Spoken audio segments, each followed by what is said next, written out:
सुने वाले बाबूजी कवि को संकेत करना पड़ा। अगल बगल के व्यापारी रहन कहन कसियार अगर सौदा बेचे के रहा तो झुआ पलरा में लेके आई होता। ससुर 4 आम लेके आए हैं। एक आध कैरेट लेके आवे के रहा। बतावा 4 आम कैसे लेके आए हैं? कहे चुप रहे यार, रेट गड़बड़ाई जाए। तब ले 4 जने और पहुंचन, कहा ये बताओ ताजा या कि बासी माल रखे हैं। इतना बतलाई में बाबूजी 1 रुपया वो भूली है, खाली अब ओके 2 रुपया याद बा। और जब 2 रुपया याद बा सबके सौदा बिकाई गए, लेकिन इनके के दुकानी पे आवत नहीं न सौदा खरीदत। तब माली सोचा तब बिरहा में एक लाइन तर्ज का भाव है मास्टर साहब, कहना है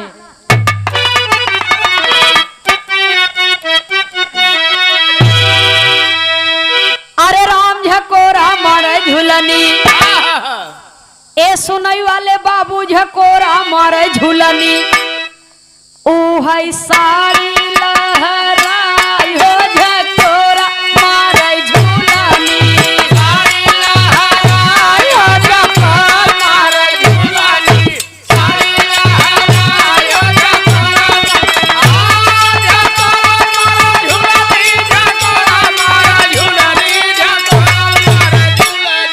साड़ी लहराई हो झकोरा मारे झुलनी, साड़ी लहराई हो झकोरा मारे झुलनी। लेकिन एक गीत हमने गाया जो आप लोग पसंद कर रहे हैं, इस समय देख रहे हैं, ए भाई राम बनवई मनई।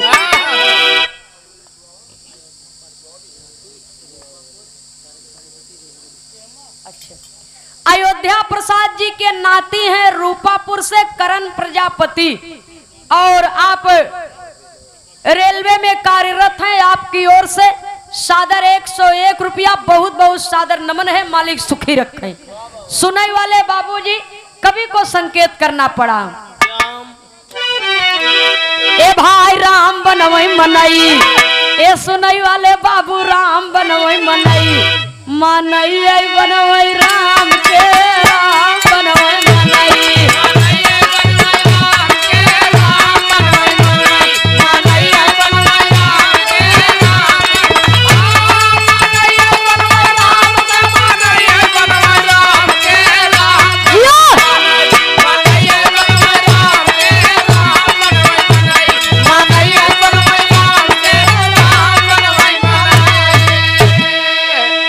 अरे राम के बनावल मनई डोलई और बोलई,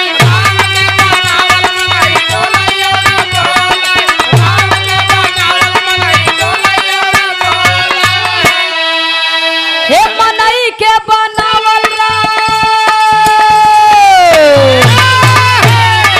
मनई के बनावल राम नहीं कौनो काम के राम बनवई मनई, मनई बनवई राम के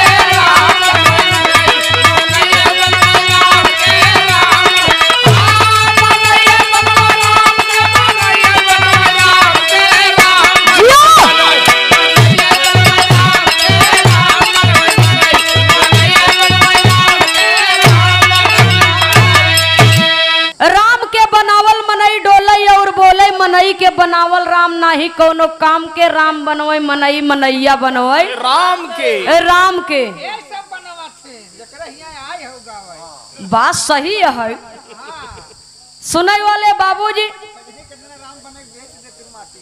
इसीलिए तो एक कारीगर ने कहा क्या भगवान से कि तूने मेरे जैसे असंख्य पुतले बनाकर इस धरती पर भेजे हैं, और मैंने तेरे जैसे असंख्य पुतले बनाकर इस दुनिया में बेचे हैं, लेकिन शर्म उस वक्त आती है जब तेरे बनाए हुए पुतले आपस में लड़ते हैं और मेरे बनाए हुए पुतलों के सामने लोग शीश झुकाते हैं, पूजते हैं। लेकिन हमारे बिरहा में कवि को संकेत करना पड़ा, कहना है व्यापारी बेचारू सोचत है नवा नवा गहन सौदा बेचे क्यों खरीदता नहीं ने। तब व्यापारी सोचत का है, अरे राम बजरे ऐसे अमावा पे, ए भाई बजरे ऐसे अमावा पे, अरे गहकी ना भेटाई हो बजरे ऐसे अमावा पे,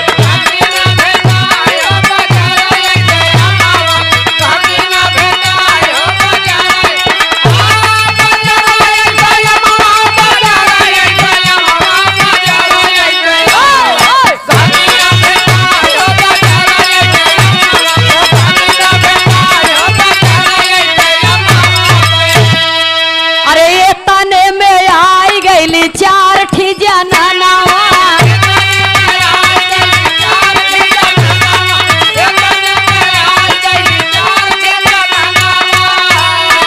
अमावा के दाम पूछे बोला है बीरनवा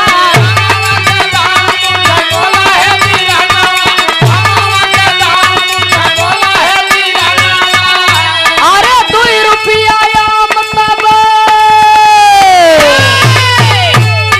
2 रुपया आम तब दिहले बताई हो बजारा ऐसे अमावा पे गानी बजारा ऐसे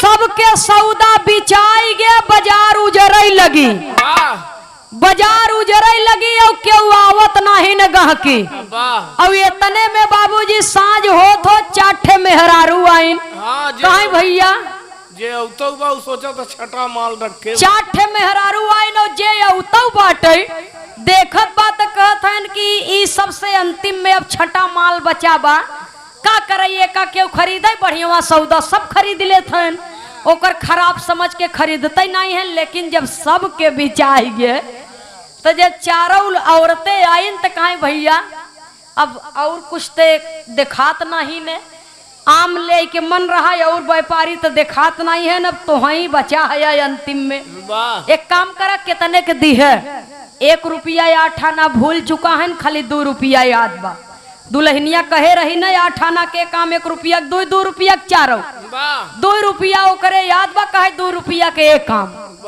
उन्होंने एक काम उठा ले चल दिन व्यापारी का पैसा दे पहले दिन आई है सौदा बेचे उधारी खाता में न लिखाए पैसा दे के तब ले जाओ उन्होंने कहा संझा होत रही जल्दी जल्दी में पैसा नहीं ले आई पाए भूल गए कापी कलम निकारा पता नोट करा काल ही आया पैसा लेके जाया उन्हन के मन में ही आई कि एकर दुल्हन कितनी बड़ी चलाक बा माला फूल बेचवावत छोड़ के आम बेचवावता व्यापार करावता तो ओकरे बुद्धि के परीक्षा लिया जाए तो देखा उन्हन चारों पता अपन का बतावत हइन बिरहा में कवि को संकेत करना पड़ा कहना है मास्टर साहब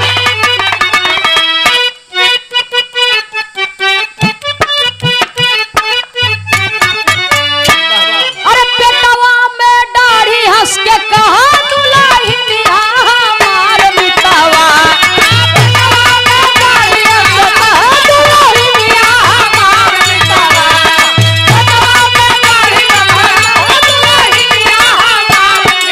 हे मोरे घर के निसनिया हमार मितावा मोरे घर के निसनिया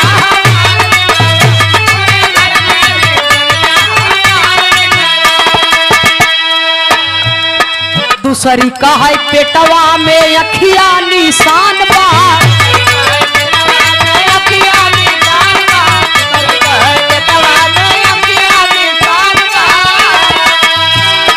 तीसरी कहे पेटवा में दांत पहचान बा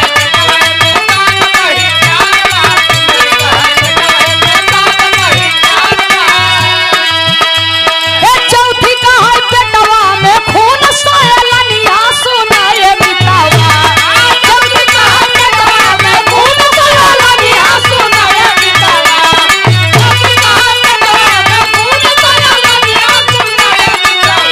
मोरे घर गए सनिया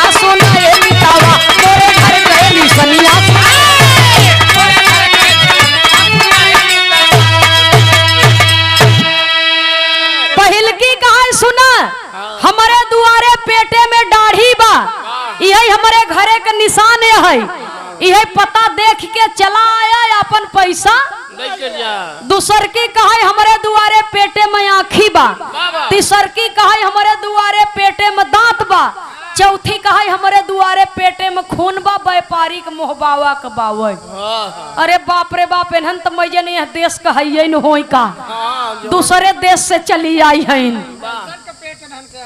बताओ इन्हन के दुआरे कुल चीज पेटन में बा व्यापारी अब का करे, मरता क्या न करता कहू नहीं सकत है कि हम समझ नहीं पावत है।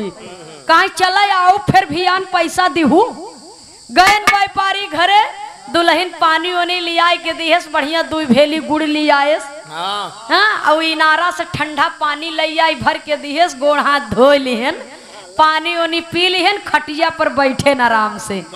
दुल्हनिया कहे कहो व्यापारी सौदा बिचाएगे? कहन हाँ बिचाएगे। कहे तू कई रुपया कहे रहू? कहे हम कहे रहे 8 आना के काम, 1 रुपया 2 आम, 2 रुपया 4। अरे व्यापारी कहे तब तो हम बाजी मार के आवत है। कहे मतलब कहे हम 2 रुपया के 1 आम बेचे है। अरे दुल्हनिया कहे जिया हो व्यापारी, 2 रुपया के 1 आम बेचे है, एक काम करे 8 रुपया दनी करके। व्यापारी कहे पहले किराया भाड़ा व्यवस्था कर तब पैसा लिए बाद में। कजनी कौने देश से उन्हन आई रहे ना, ऐसा पता बताए के गई है, सौदा उधार में गबा। जब इतना बात सुना था दुल्ही कहा एक तो पहले दिन गया बेचे वो उधारी दे के चला आए, तब का तू व्यापार करबे। अच्छा बताओ उन्हन कौन पता बताए हैं? सारी बात बताए दिए। दुल्हनिया मुस्कियाता मन में कहे चिंता जिन करे, सवेरे जाए अब रात की केहू के घरे न जाए चाहे, सोवा चम मार के खाए के सवेर हो जो। व्यापारी कहा एक काम कर जल्दी भाड़ा व्यवस्था कर जाई। तो दुल्हिया कहा चाय नाश्ता कैले बासिन मोहे जाबा तगादा करही। अच्छा चाय नाश्ता कैलियन तैयार हो गए, तब दुल्हन कहा तो सुना हो व्यापारी किराया भाड़ा की जरूरत नहीं बा, जवन कहे बा हमरे दुआरे पेटे में दाढ़ी बा। देखा बताओ ता, जवन कहे बा हमरे दुआरे पेटे में दाढ़ी बा, ओकरे दुआरे ताड़ के पेड़ बा। और जवन कहे बा हमरे दुआरे पेटे में आँखी बा, ओकरे दुआरे नारियल के पेड़ बा। जवन कहे बा हमरे दुआरे पेटे में दांत बा, ओकरे दुआरे अनार के पेड़ बा। अनारे के दाना दांत के डिजाइन की नहीं रहत है। और जवन कहा हमारे दुआरे पेटे में खून बा, ओकरे दुआरे मेहंदी के पेड़ बा। चला जा पैसा ले चला वही इज्जत से। जब इतना बात सुने व्यापारी तो कहते इतना तो हम ऐसे पढ़ लिए रहे, बिना स्कूल ही गए, खाली रच के भूलत रहे। और का दुल्हनिया कहा संजय से छटपटात है। अब बताए दिया तो बड़का पहलवान बना था, जा पैसा लेके आवे।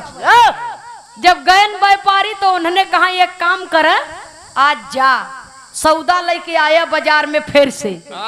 तो वही बाजार में आओ नवा सौदा ले, पुराना पैसा देव। आइन बाबूजी सौदा ले, चारों एक एक आम उठाए लिहिन। एक खे दही रख दिए से, एक कोयला धई दिए से, एक सोना एक खे चानी। कहा जाए यही के मतलब अपने दुल्हन से पूछ के आया तब पैसा देव। तब दुल्हनिया कहत बा कि जवन कोयला रखे बा ओसे पैसा मत ली है।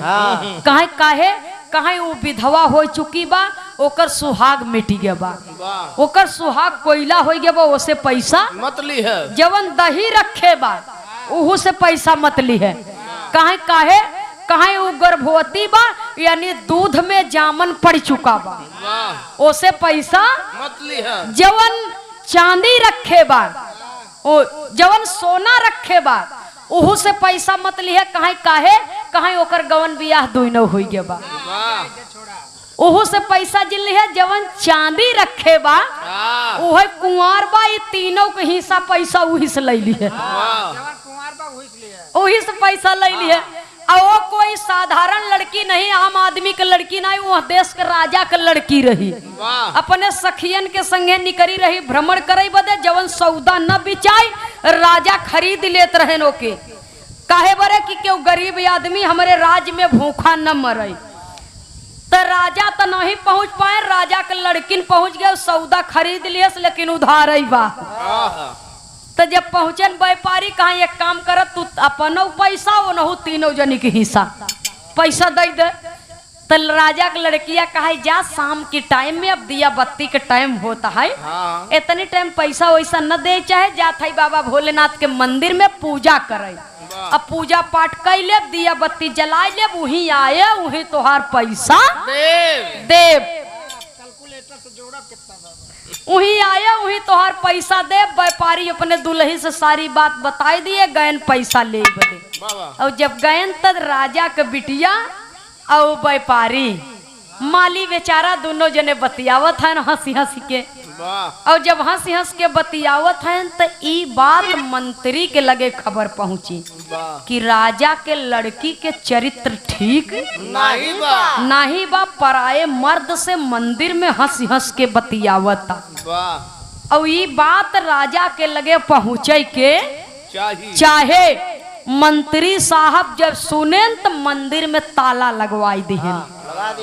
मंदिर में ताला लगवाई दिहन। कहा ये प्रमाण देवे बदे इन्हन ही मंदिर में रहे और चारों सिपाही के लगाए दिहन, 4-6 सिपाही की तू लोग पहरा दे, न क्यों भीतर से बहरे आवे न क्यों बहरे से भीतर।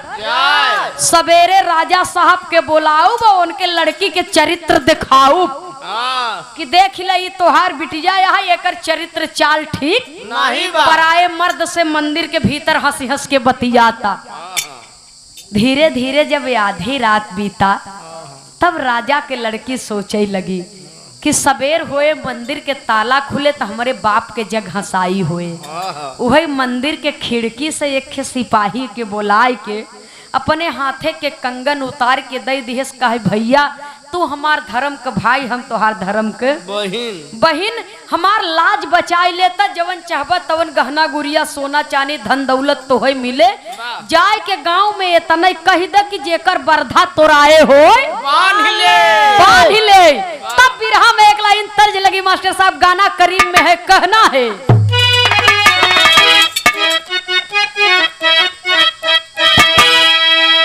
जाए के सिपाही गांव में हल्ला कराता है कहत का बा बैल एक खुला घूमता, बैल एक खुला घूमता, सिपाही करई नगर में हल्ला बैल एक खुला घूमता।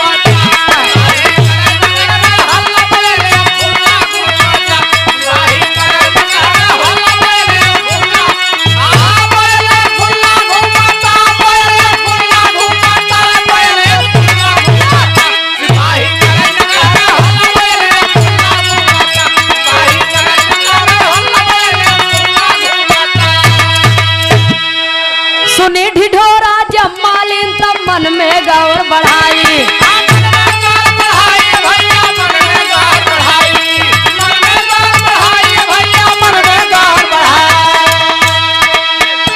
अरे परधाना ही तोरान मोटो, हे परधाना ही तोरान हमारा बलमा गए तोराई। बैल एक खुला घूमता, बैल एक खुला घूमता, उतारी है भोर हो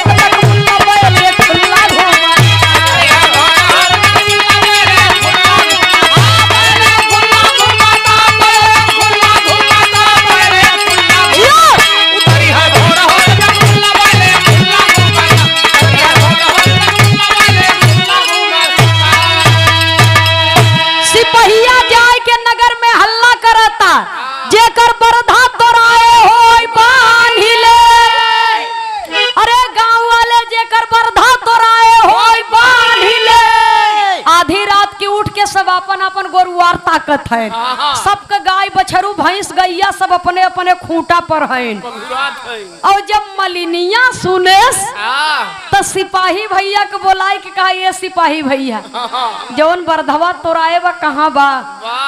सिपाही समझ के कहा तोहरा यह का खूंटा सहित लाइक चला गया, खूंटा दवारी सहित लाइक फरार भबा बरधा। कहीं बरधा नाही तोरान हमारा बलमा गैल तोराही, हमार बलम बरधा तोराए बा। बतावा कहाँ है, कहा वही बाबा भोलेनाथ के मंदिर में। जा नहीं बड़ी गड़बड़ हो जाए।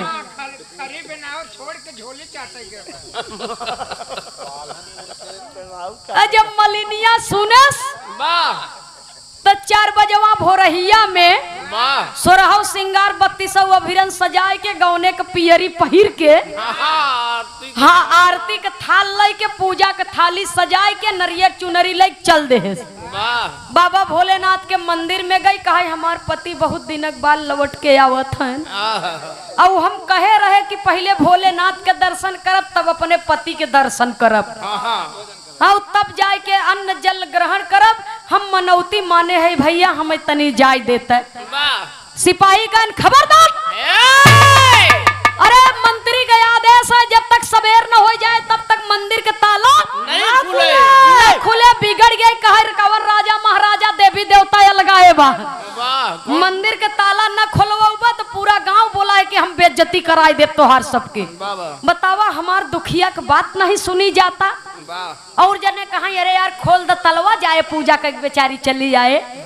मंदिर के भीतरे गई तो मलियऊ मुस्कियाने नहीं कोने बैठा रहे। मलिनिया कहा कसो व्यापारी ये सौदा बेचा था, पैसा ले आई है, सवेर हो जाना था कौन गति हो तोहार। जब इतना बात सुनी बाबूजी राजा के लड़की काई हमार मर्यादा बचाइला, हमार सान मान तोहरे हाथे बा। जब बाबूजी इतना बात सुने से मलिनिया तो अपन पोशाक ओके पहिराई दिए, ओकर पोशाक अपने पहिर लिए। अब पूजा के थाली ओली दे दिए, हाथ भरे के घूंघट कढ़ाई के कहा जा निकल जा। अब निकल ले जा। और जब बाहर निकल गए यह दोनों प्राणी गांठ जोड़ के मंदिर में बैठ गए। सवेर भर ताला खुलवावा गए, पूरी प्रजा है, राजा साहब है। राजा साहब जब मलियवा मलिनिया दोनों प्राणी के मंदिर में से निकलत बहरे देखें कहा मंत्री से इज्जत हमार ले ली है। बतावा हमें बात दूसर के हल्ला कह दी है, तोहार बिटिया पराये मर्द के साथ मंदिर में घुसी है, हमारे नमक खाए के नमक हरामी की है, हम इज्जत माटी में मिलाई दी है। और इस गुस्ताखी के लिए मैं आपको फांसी की सजा देता हूँ। मंत्री के जिये न मानत ना, यही आई रही भोरहिया में गड़बड़ी किए से। काय सच्चाई सच्चाई बा ठीक है महाराज, आप मुझे फांसी पर चढ़ा दीजिए बेशक, लेकिन मरने वाले की अंतिम इच्छा पूछी जाती है। तो हमारा अंतिम इच्छा न जनबे। राजा साहब कहे बोलो तुम्हारी आखिरी इच्छा क्या है। कहे हम फांसी पर चढ़ जाब, लेकिन हमारा आखिरी इच्छा ये बा कि तोहार लड़की खौलते हुए तेल में कूदेगी। अगर पराये पुरुष के परछाई ओकरे ऊपर नहीं पड़ी बा, तोहार लड़की खौलते हुए तेल में कूदे लेकिन जरे मरे ना। तोहरे लड़की के सतीत्व अगर बात तो ओके ओकर बाल बांका न होए। जब राजा के लड़किया सुने कहा रात भर तो रहबे भे मंदिर में, पैसा ले आई रहा, हाँ लेकिन आज तो रहबे भा वो पराया है, और अब तेले में कूदब तो निश्चित तौर से मर जाबे। तो कह पिताजी मैं खौलते हुए तेल में कूदने के लिए तैयार हूँ, लेकिन हमारे एक ठीक शर्त बा। कहे कौन शर्त बा। कहे नगर के जितना भिखारी हैं तेल में कूदे से पहले सबके भिक्षा दे चाहिए थे। यह बड़े वो बुद्धि लगाए कि मलिनिया सुने तो हमार जान बचाओ बदे कौनो न कौनो दिमाग लगाए। जब मलिनिया सुने कहे कसो व्यापारी रात भर मंदिरी में पैसा वसूल की है, वो मर जाता, जावा बचौबे। कहे कैसे जाई बचाई। कहे एक फटही कथरी ओढ़ी ले, फुटही बटोही ले ले। और जब सब भिखारी भीख लेके जाए लगी, अंतिम में जब राजा के लड़की तेले में कूदे बदे जाए तो तू पहुंचे राजा के लड़की के कलाई पकड़ ली है। ए नान्हे मास्टर हैं सूरदास जी, गलत रास्ता भैया हो। कहे जाए के राजा के लड़की के कलाई पकड़ ली है। मलियवा के जवन कुछ हिम्मत बाकी रही वो छूट गई कि अरे बाप रे बाप, करे भरे समाज में राजा के बिटिया का हाथ पकड़ब तो हमार कौन गति होए। सहजे में जिंदगी ले लिए, सहजे में जिंदगी चली जाए। मलिनिया कहे चिंता जिन कर, तोहरे पिछवा हमहू रहबे, जब तू हाथ पकड़ब तो हमहू आ जाबे न। अहर बाबूजी भिखारी को लाइन लगा दिए भीख ले बदे। सबके राजा के बिटिया भिक्षा दान दिए। एक तरफ तेल में कूदे की तैयारी होता, एक तरफ मंत्री के फांसी लगावे की तैयारी होता। और सब लोग बैठे हैं, खचाखच दरबार भरा है। वो मन से दरबारी बोला था कोई और है, अगर कोई और भिक्षुक बाकी हो तो आकर के भिक्षा ले ले। तीन दाई पुकार की है, लेकिन क्यों आए नहीं। राजा की लड़की तेल में कूदे चली बाबूजी, तब से मलियऊ पहुंचे ना, कलाई लब से पकड़ लिए।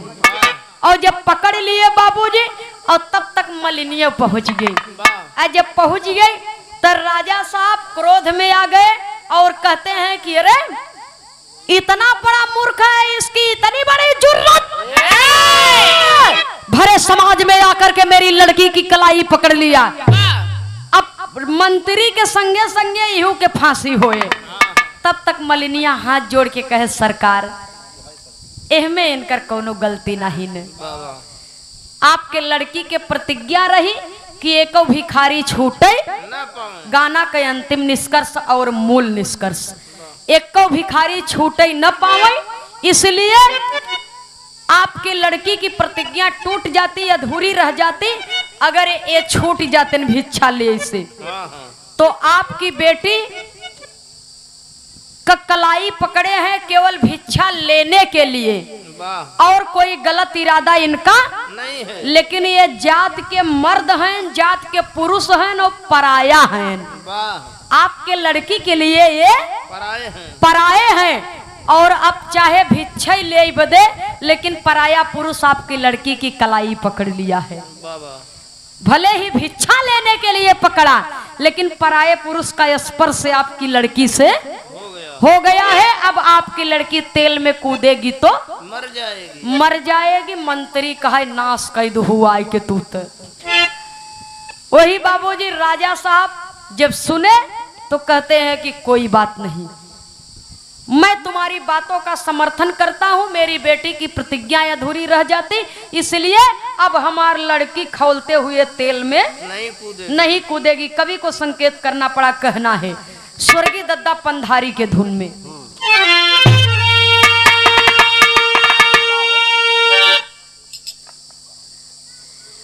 अरे राजा तब हुकुम अरे डोलावाई दिहाले,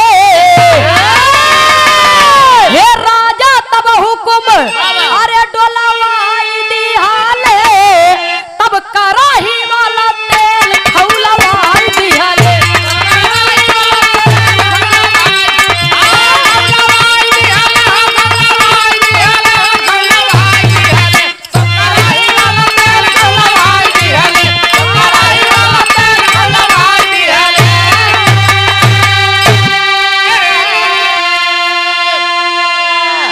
बड़ा मेहनत से काम कर रहा है। सुनने वाले बाबूजी, अगर नगर के भिखारी सब आइले भवाना,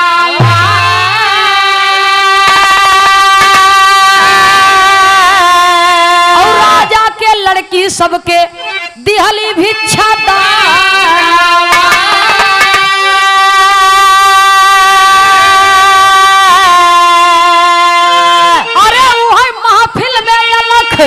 जगाई दिहाले, तब महफिल में अलख जगाई दिहाले, औ कराही वाला तेल खौलवाई दिहाले।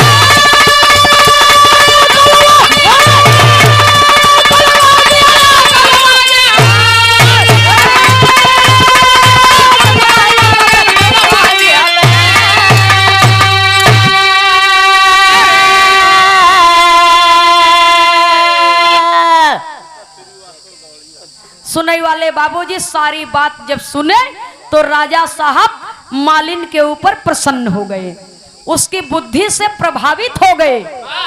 जब प्रसन्न हो गए, उसके बुद्धि और बातों से प्रभावित हो गए, कहें बोलो तुम्हें इसके बदले में क्या इनाम चाहिए। कहीं अगर कुछ देवे चाहत है सरकार तो हमें मंत्री के कोनो गलती नहीं, वो बेचारा निर्दोष है और मारा जाएगा अनायास के, ओकर बाल परिवार अनाथ हो जाई हैं। यदि आप मुझसे प्रसन्न हैं तो मुझे यही आशीर्वाद दीजिए और मैं यही आपसे मांगती हूं कि मंत्री की फांसी को निरस्त कर दिया जाए। अपने आपके आशीर्वाद में मैं मंत्री का जीवन मांगती हूं। जब इतना बात बाबूजी सुनते हैं राजा साहब तो कहते हैं यो मस्तु।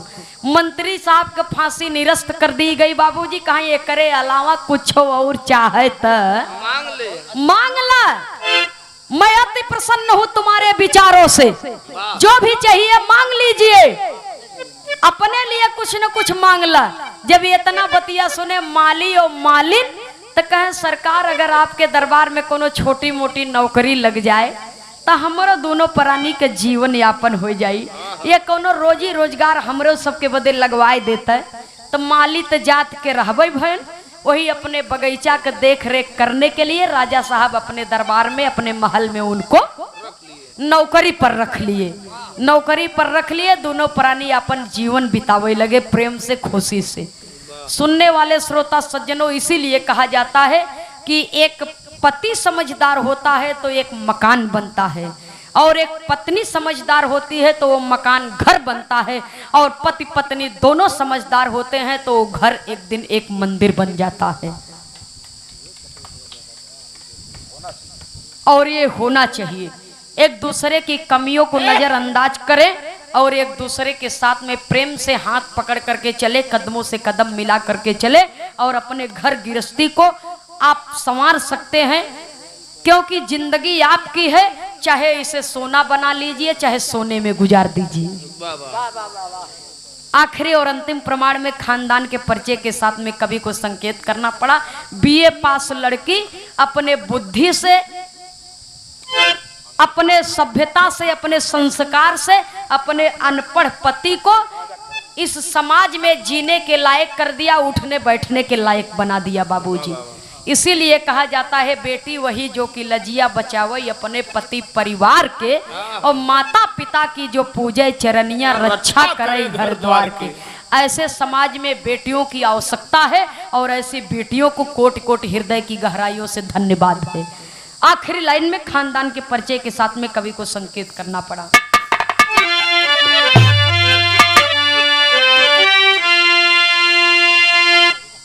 स्वामी सीता राम हित जी बाबा राम कैलाश, ओपी यादव जी की कविता लहरे बरहो मास। अरे राम जवनिया जिंदाबाद बन गई, ए बाबू जवनिया जिंदाबाद बन गई। नंदनी खेमराज के रक्षक है